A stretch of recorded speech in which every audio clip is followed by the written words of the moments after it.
بسم اللہ الرحمن الرحیم۔ ابو حازم نے بیان کیا اور ان سے سہل بن سعد رضی اللہ عنہ نے کہ نبی کریم صلی اللہ علیہ وسلم کی خدمت میں دودھ اور پانی کا ایک پیالہ پیش کیا گیا۔ آپ نے اس کو پیا۔ آپ کی دائیں طرف ایک نوعمر لڑکا بیٹھا ہوا تھا اور کچھ بڑے بوڑھے لوگ بائیں طرف بیٹھے ہوئے تھے۔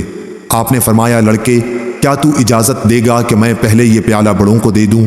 اس پر اس نے کہا، یا رسول اللہ صلی اللہ علیہ وسلم، میں تو آپ کے جھوٹے میں سے اپنے حصے کو اپنے سوا کسی کو نہیں دے سکتا۔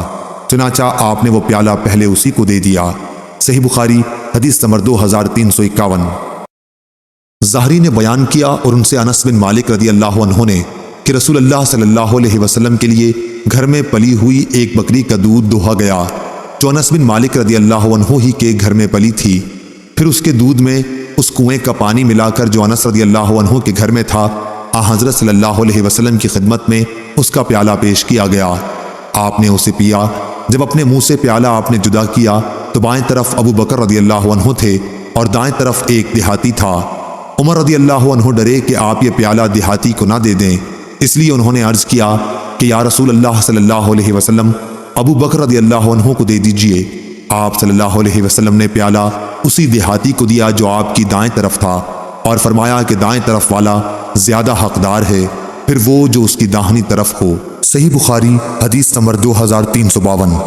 امام مالک نے خبر دی، انہیں ابو زناد نے، انہیں اعرج نے اور ان سے ابو ہریرہ رضی اللہ عنہ نے کہ رسول اللہ صلی اللہ علیہ وسلم نے فرمایا، بچے ہوئے پانی سے کسی کو اس لیے نہ روکا جائے کہ اس طرح جو ضرورت سے زیادہ گھاس ہو وہ بھی رکی رہے۔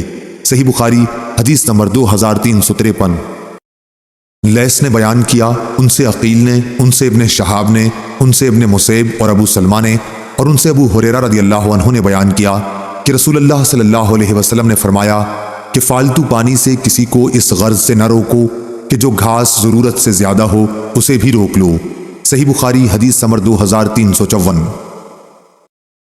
عبید اللہ بن موسیٰ نے خبر دی، انہیں اسرائیل نے، انہیں ابو حسین نے، انہیں ابو صالح نے اور ان سے ابو ہریرہ رضی اللہ عنہ نے بیان کیا کہ رسول اللہ صلی اللہ علیہ وسلم نے فرمایا، کان میں مرنے والے کا تاوان نہیں، کنویں میں گر کر مر جانے والے کا تاوان نہیں، اور کسی جانور اگر کسی آدمی کو مار دے تو اس کا تاوان نہیں، گڑے ہوئے مال میں سے 5واں حصہ دینا ہوگا۔